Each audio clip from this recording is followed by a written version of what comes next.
Traumatic memories can come in many forms, from classic life-threatening or unwanted sexual events to more subtle events that nonetheless shape how we perceive ourselves.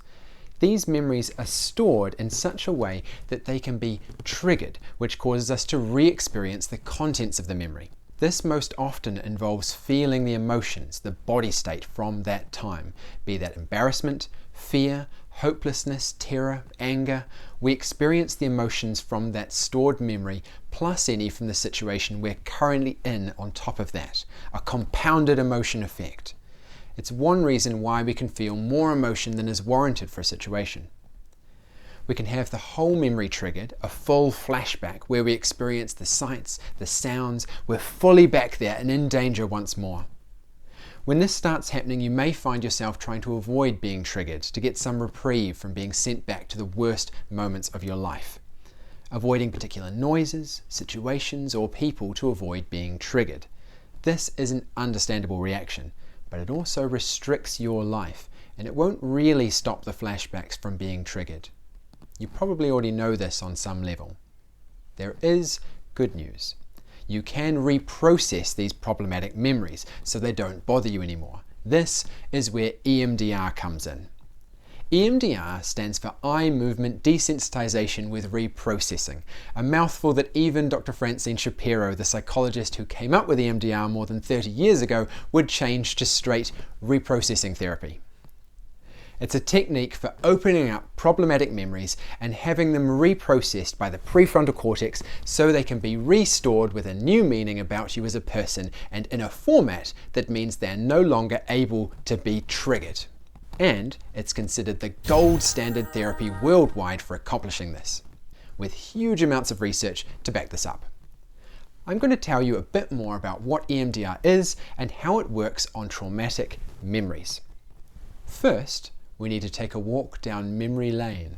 Memories are usually stored in the hippocampus temporarily, and then with the help of the frontal lobe, these memories are processed during REM sleep. This is when your brain goes through your memories of the day and takes whatever lessons it needs from those events. Then it drops the unnecessary extrasensory information. In this way, episodic memory is converted into semantic memory. Episodic memories contain information from all the senses, what you could see, hear, smell, taste, touch, as well as how you felt internally. Semantic memory is memory that has been coded by meaning. If we just stored everything as episodes, it would be like watching Netflix or YouTube with no titles, description, or search function, just a randomized jumble of shows. You'd never be able to find anything in your head, and you'd be useless at pub quizzes. Once the meaning has been determined by the frontal lobe, the memory is stored across the brain, with tags for approximate date and category. This way, if you need to recall who won the Football World Cup in 2014, you can bring this up. This isn't always immediate, and that's why you can get the, "Oh yeah, I remember now," 2 days too late.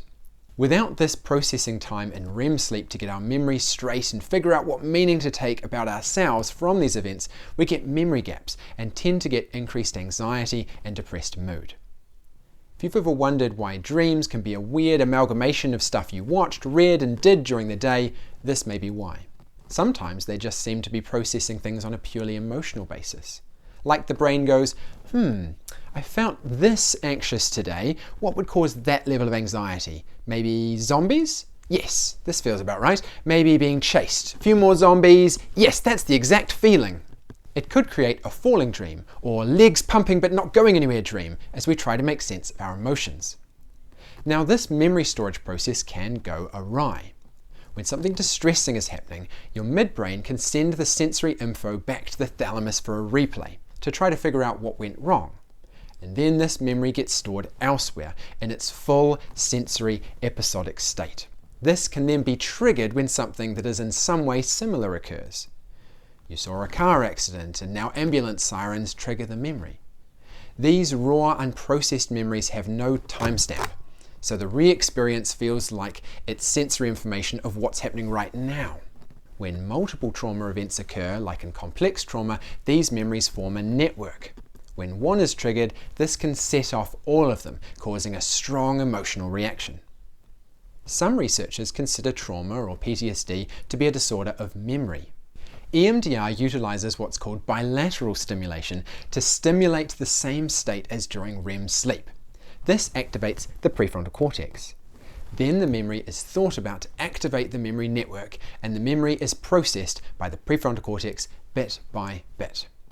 Bilateral stimulation is when your focused attention is moved from side to side, one hemisphere to the other. This is usually done visually and is similar to the rapid eye movement that characterizes REM sleep. This bilateral stimulation is done in little doses, with the therapist checking in between. People report a wide range of experiences during this process: shifting body sensations, visual depictions, progressive analytical thoughts, even new details about the memory. And the distress that came with the memory reduces. This reaches the end of a line of processing, and the person is brought back to the original memory to process another line of meaning.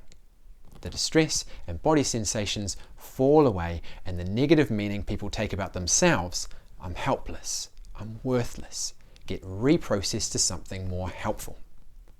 The time this process takes for each memory varies widely between people and between memories, from minutes to many hours.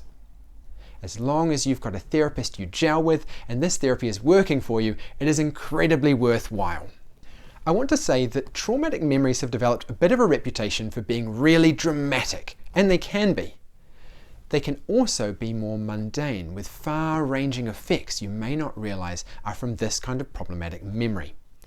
You've probably had the experience of thinking back on an embarrassing situation and have re-experienced your face flushing, your heart rate going up, a cringe working its way up your body. This is a raw episodic memory that's been triggered. You're experiencing your body state from that time, along with the belief about yourself that formed or was reinforced at that time. That you're unlikable, talentless, or hopeless. It's these stuck beliefs that can reverberate into the rest of our lives, robbing us of our self-esteem, either in particular areas like public speaking or wide-ranging. I find that when these memories are triggered, we can often re-experience only the emotions, the body state.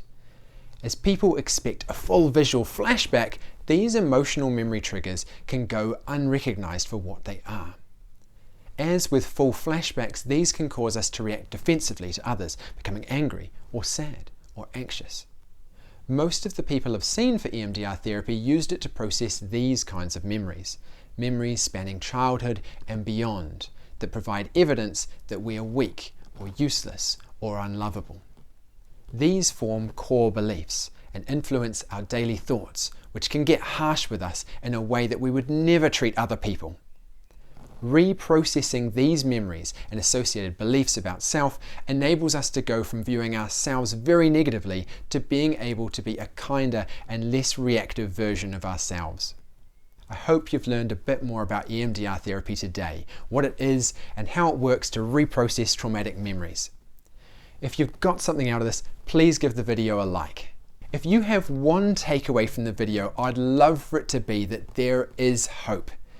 Therapy with the right person can be awesome and is truly life-changing. If you're struggling with any kind of trauma and negative self-beliefs, invest in this. Invest in yourself. I don't know of anything more worth it than good therapy.